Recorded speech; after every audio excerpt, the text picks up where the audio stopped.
మహబూబ్ నగర్ జిల్లాలో విషాదం నెలకొంది. విద్యుత్ షాక్తో యువకుడు మృతి చెందాడు. మరో నెల రోజుల్లో పెళ్లున్నట్టుగా కూడా తెలుస్తోంది. ఈ టైంలోనే ఇంట్లో ఫ్లోరింగ్ పనులు చేయిస్తూ ఉండగా కూడా ప్రమాదం చోటు చేసుకున్నట్టుగా మనకైతే సమాచారం అందుతుంది. ఈ ప్రమాదంలో రవి అక్కడికక్కడే మృతి చెందినట్టుగా కూడా తెలుస్తోంది. జీవితం అంటేనే ఒక ఆశల హరివిల్లు, అందులోనూ పెళ్ళంటే నూరేళ్ల జీవితానికి వేసే పునాది. మరో నెల రోజుల్లో ఆ ఇంట్లో పెళ్లి వాజాలు మోకాలే. బంధుమిత్రుల కోలాహలం వినిపించాలి. కొత్త కోడలి రాకతో ఆ ఇల్లు కళకళలాడాలి. కానీ విధి వక్రించింది. పెళ్లిపీటలు ఎక్కాల్సిన ఆ యువకుడు అనంత లోకాలకు వెళ్ళిపోయిన విషాద ఘటన మహబూబ్ నగర్ జిల్లా పోల్కంపల్లిలో చోటు చేసుకుందని చెప్పుకోవచ్చు. మహబూబ్ నగర్ జిల్లా మూసాపేట మండలం పోల్కంపల్లికి చెందిన పాపమ్మ భర్త బుడ్డన్న 20 ఏళ్ల క్రితం మరణించడం జరిగింది. ఆమెకు 3 సంతానం కాగా 2 కుమార్తెలు, ఒక కుమారుణ్ణి ఆమె పోషించి పెద్ద చేశారు.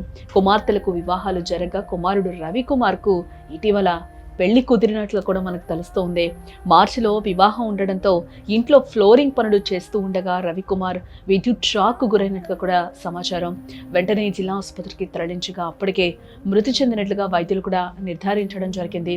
అల్లారు ముద్దుగా పెంచుకున్న ఒక్కగానొక్క కుమారుడు పెళ్లి పనుల్లోనే మృతి చెందడంతో తల్లి, సోదరులు, బంధువుల రోదనలు మిన్నంటాయని కూడా చెప్పుకోవచ్చు.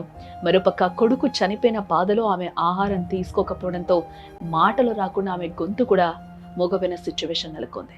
అల్లారు ముద్దుగా పెరిగిన కొడుకు పోలేపల్లి సెజ్లో శిల్ప ఫార్మ్ కంపెనీలో పనిచేస్తూ కుటుంబాన్ని నెట్టుకొస్తూ ఉన్నాడు. అప్పుడు తండ్రి, ఇప్పుడు కొడుకు మృతితో ఆ కుటుంబానికి పెద్ద దిక్కు కరువైందని కూడా చెప్పుకోవచ్చు.